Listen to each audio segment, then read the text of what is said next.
Hey guys, so I just have to say that I am finally able to bring you the Bobby Brown story review in complete form. I did see it, I was able to catch it, and I have to say it was very good from my standpoint. I grew up around the whole Bobby Brown Don't Be Cruel era, and my review is not going to be a recap, but it's going to be a critical analysis which kind of goes with my name is analytical. And I really have a lot to say about it. So we're going to talk about it. Let's go.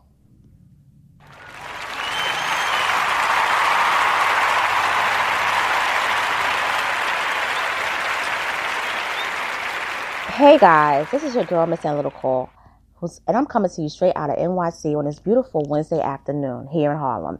And like I said, I did see the Bobby Brown story, and it was really good. So I'm gonna just give like a brief synopsis of what it was about.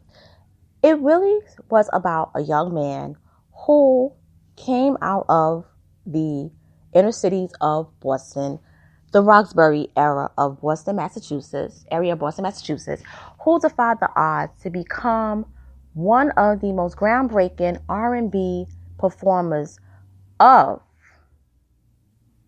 his generation, and if you want to even take it there, of all time. That has been debatable. But I'm going to go into that towards the second half of the review.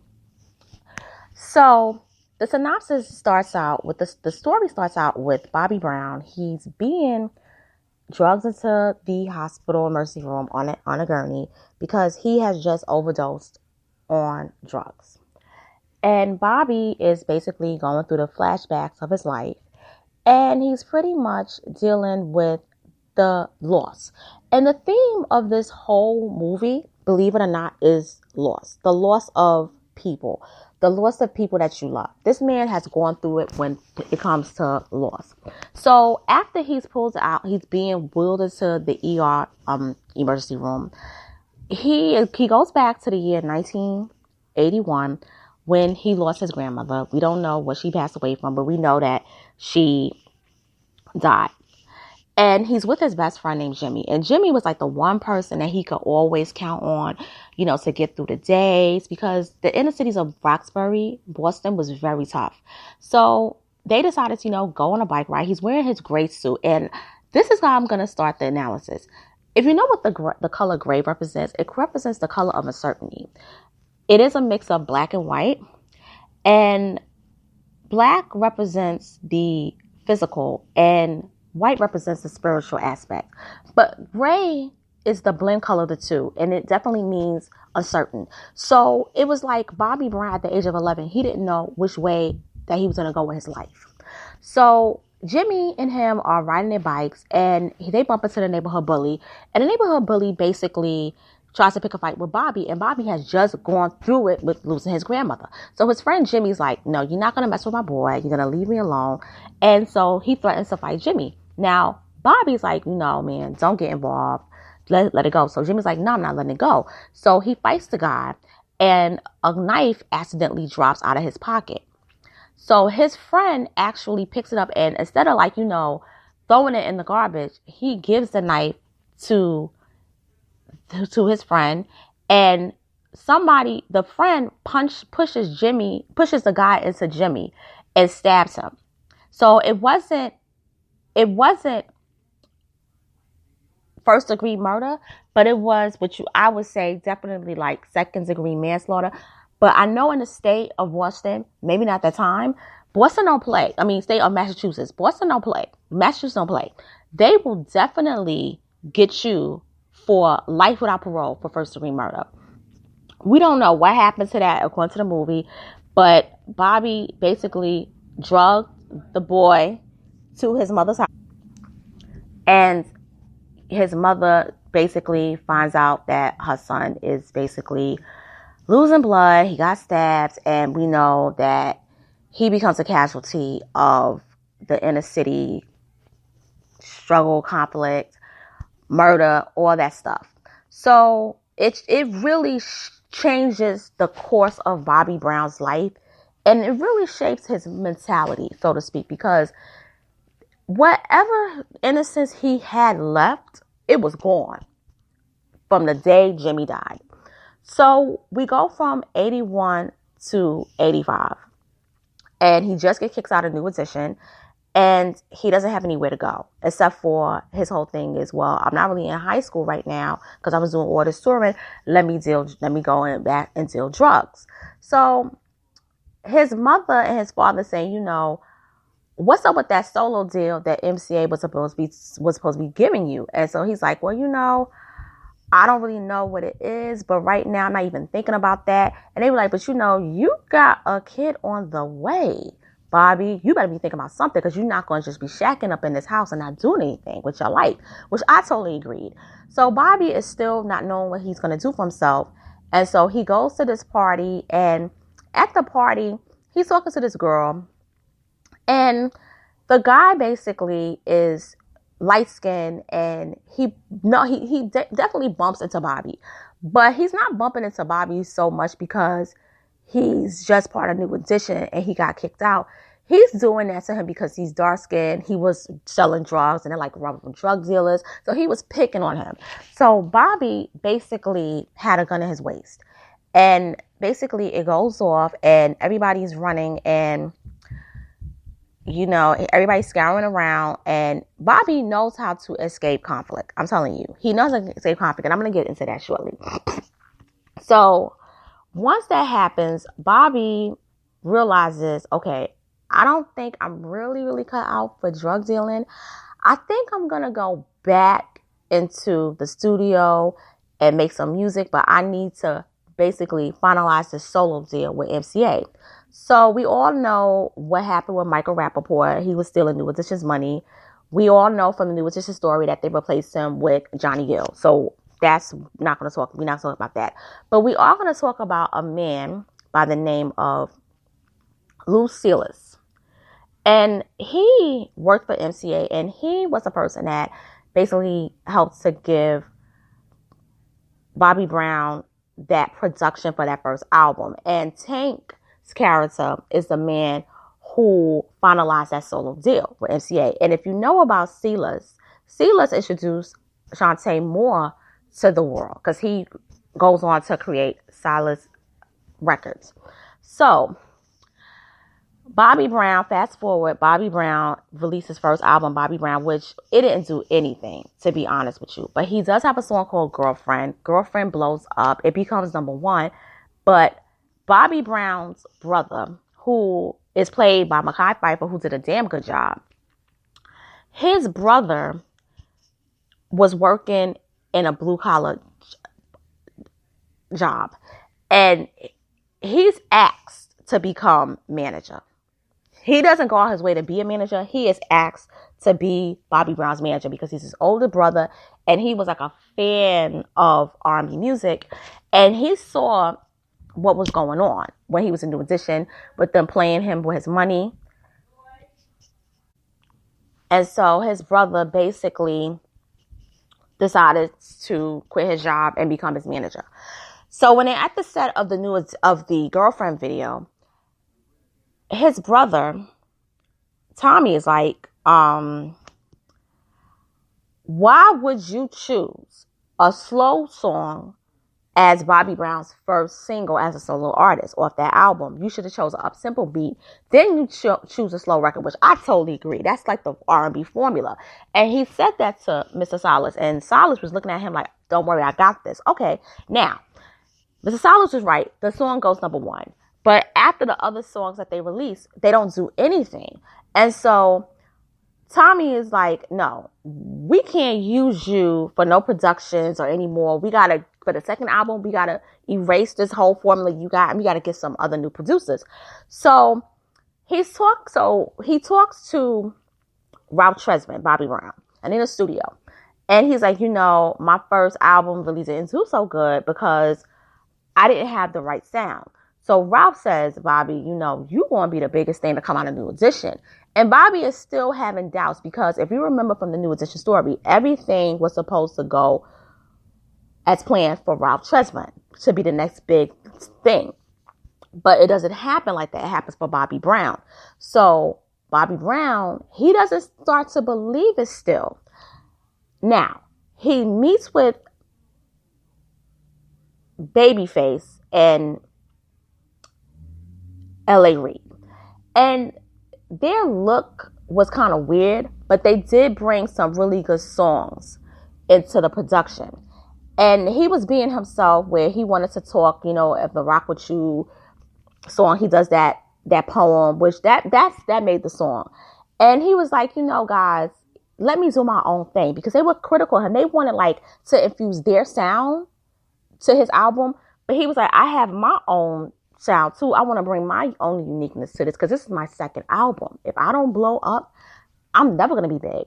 But this is when it all comes into fruition. He meets somebody who I consider an icon in R&B, Teddy Riley. He meets Teddy Riley at the St. Nicholas Houses in Harlem. And I'm sort of near that area, so I'm familiar with those projects. And Teddy Riley, a lot of people don't know this, he's a child prodigy. He plays 7 instruments. He is self-taught. He didn't go to school for music.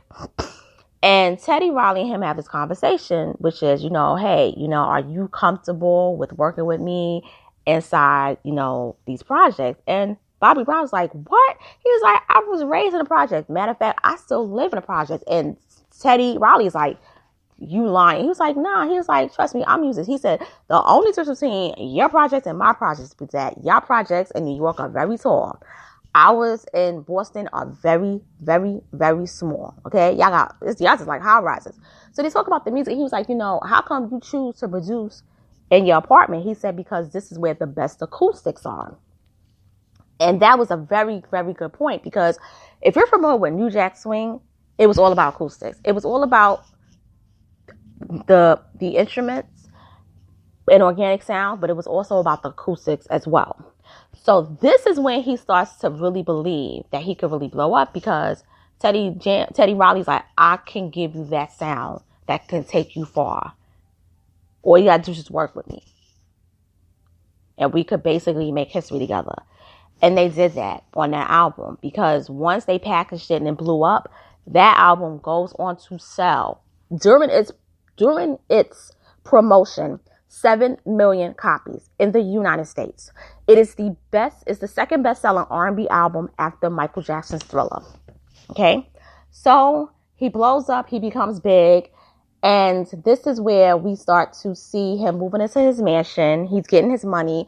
Tommy is cutting deals. Tommy was an excellent manager, and he's cutting deals, and then out of nowhere, we see him buying a car for this woman. She opens up, the maid opens up the door, and she says, Mrs. Jackson, there's somebody here to see you. And she goes downstairs, and we know it's Janet, because we see the control key ring. So we know it's her. And she not only just wrapped up the control tour, but she's about to marry Renee Elizondo. So she basically says, Bobby, what are you doing? You can't come here. He said, I just want to come and see you. So he buys her a car. So she's like, but Bobby, we can't. And he coaxed her. He was like, I want to come and see you. So he's like, let me see you. So basically, she lets him see him. They have sex. And they have hot, wild, passionate sex. And afterwards, they speak, they talk, and pretty much they have a conversation where he wants to see her again, and he feels that she's hiding him. But she's like, Bobby, it's not like that. He was like, well, it probably wouldn't be like that if I wasn't black, or if I looked like a DeBarge. So it pretty much hit her. He hit her under the belt. And pretty much she was like, you're funny. He was like, oh, really? I'm funny? I'm worth $25 million, Janet. Okay? I have the best-selling R&B album out right now. Don't tell me I'm funny. He was like, you know what? I'm done with this. So she's like, you know what? Boy, bye. And so she throws a pillow at him, and that's that. Now, I'm going to talk about this, because according to the vlogs, a lot of y'all didn't know that Janet and Bobby Brown dated.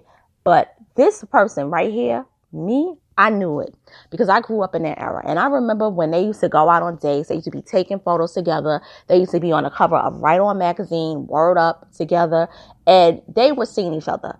But what it was is that she was dating that Elizondo guy, but that was more, to be honest with you, on some arranged package thing, because if you remember, she never told the world that she was married to him until after they divorced. But she promoted it as if they was broken up. It wasn't, he really wasn't somebody that she really wanted, but that's a whole nother story about that. But when it comes to the colorist claims, it is true. The father did not want them with dark-skinned black people for some odd reason. Because if you look at the kids of his grandkids and his great-grandkids, they are all light-skinned. They're all light-skinned. Or they're mixed with other different nationalities. So there is a point to it that is valid that Bobby made when it comes to the colorist and claim. Now, do I believe that her and Bobby was this deep romantic couple? No. It could have been like one or two booty calls, and Bobby could have took it to like, oh, you know, she was really feeling me. Because you understand, Bobby was 20, Janet was 23, and Bobby is just coming into new money. So he's not accustomed to his lifestyle, because when he was a New Edition, they never made any money.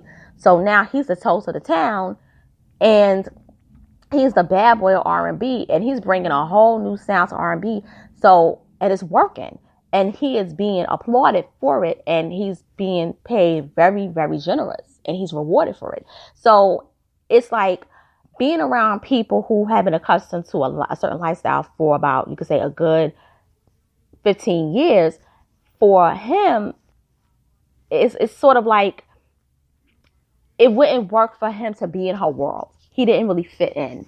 Now, the color claims, I do believe, but at the same time, I have to go with the fact that it was deeper than that. I don't think that they were really that serious of a couple. So Bobby Brown goes to basically saying, I'm making a vow, I'm never dating anybody who is a pop star. Regular girls for me. So he's still dealing with his issues with his baby mama. He has the children. He has Landon, who was from the girl he was dealing with on the set of the girlfriend video. And she's from California. So that's going into like the transition from like the New Edition era to his first solo album. Then he's dealing with this other woman who has two of his kids. He has two of his kids. And that relationship goes from like 1987 to 1991 or something like that. So, sort of like that, maybe 1990. And she gives birth to LaPrincia and Bobby Jr. So I'm going to fast forward to 1989, Soul Train Awards. He's sitting down with his brother, watching the awards. He, like I said, he's the biggest toast of the town. If I'm not mistaken, I do believe he was nominated for some awards. But there's another person that shows up. And that person comes into the movie. And this is when we are introduced to the iconic Whitney Houston. So they didn't know each other before that. And she's sitting down with her homegirl, and she's with her friend, Robin Crawford. And so they're sitting down and they're looking at the show, and Whitney at that time is about to be classed that called the Queen of Pop, and she's basically, you know, a multimillionaire. She is making history of having 7 number ones back to back. And she's basically living a life of luxury. And she is a princess. And she thinks everybody loves her. But she gets a rude awakening at the Soul Train Awards of 1989. Because when they announced her in the category of best female soul singer, she gets booed. And she's like, damn, like I thought everybody loved me. My own people don't love me. And so at first it's very interesting dynamics, because she bumps into Bobby Brown. And so Bobby Brown says, you bumped into me. And she was like, so, like, who the fuck are you? You're Bobby Brown. I'm Whitney Houston. So he's like, okay, whatever, you whack for that. So then what happens is when they boo her, he basically tells her, I still think you're great. I still think you're awesome. You don't have to, worry about that. You're incredible. He tells her all this stuff. He basically, like chucks it up. And, he's basically, I would say he's basically G'ing her. And she falls for it. So afterwards, that's when she starts to feel him. And Robin isn't liking it. Now, at that awards ceremony, he did win the award. Yeah, so that's basically what happens. And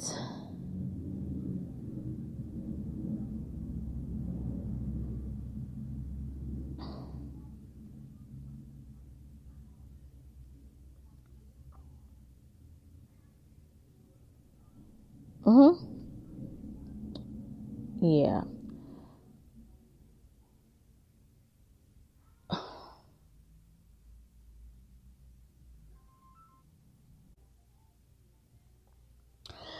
Yeah, I had to apologize, folks. I had to basically step away for a moment. So basically, from where I believe I left off on was speaking about the Soul Train Awards. And they basically, Bobby and Whitney gets together. And then afterwards, he basically, they become a couple. She basically ends up getting pregnant and losing a baby. But he also discovers that she's a drug addict. He never did drugs before he got with Whitney. That is true, except for marijuana and accidentally frying the chicken with cocaine when he was about 9 years old. That's all. So pretty much Bobby and Whitney get married. But at the wedding, we introduced to a character that's very young, and she's a pretty girl, and she is light-skinned. And we don't know who she is, but she's trying to talk Bobby into marrying Whitney. But she's basically telling him that, he's a good guy. Just give it a try. You got cold feet. And that person is Alicia Etheridge. And she is going to play a huge role in this movie in the second half of the series. But right now, she's just a young kid who basically is friends with Bobby Brown. So she's at the wedding, and she actually gets his ass out of the bathroom to marry Whitney. And they get married. They have Bobby Christina. And also, he discovers that she's not really the princess that she claimed to be. She has a lot of skeletons in her closet. And he's even questioning the relationship with Robin Crawford, because she's always in their house. He basically has an argument with her because she wants him gone, because she says, this is Whitney house. He said, well, I'm her husband. So everything that belongs to her belongs to me. Also, Robin leaves, and that's not how it really went down, but for the movie effect, that's how they do it. So after that, what occurs is this. He's basically trying to get her to, get her shit together. And Whitney's like, she throws a plate at him. So he's like, I'm done. So instead of, leaving just to do right, he actually leaves to do some line of coke. So his brother comes and talks to him, and he says, you don't have that same hunger anymore. And besides, today is your daughter LaPrincia's birthday. So he forgot, because he was so up in this coke, fest, that he forgot his own daughter's birthday. And he said, you know why your second album didn't do good? He said, why? He said, because you didn't have the hunger that you had on the first album. So pretty much what we're gathering is that, I remember this, the promotion wasn't that good. It was very lackluster, but he still went double platinum. But it's true, he didn't promote it because he got caught up in the Whitney bag. So then he basically fires Tommy, and Tommy's like, I'm done. But I want to go back to the very most important part of the first half of the miniseries. And that was when he signed the contract, the prenuptial agreement, before he married Whitney. And in the agreement, it was everything that belonged to me, belonged to him, belonged to her. And a lot of people missed that, but I didn't. But he signed it anyway. His mom, Carol, who was played by Sandy McCree, who did an amazing job. And even T.K. Carter, who played his dad, he did an excellent job. It was like, son, you might not want to do this. The mom was very bright, by the way. I gotta give it up. And so he was like, but mom, Whitney and I are in love. She doesn't mean any harm. So she signed the whole situation. So he signs it. And his business manager played by Little Rel.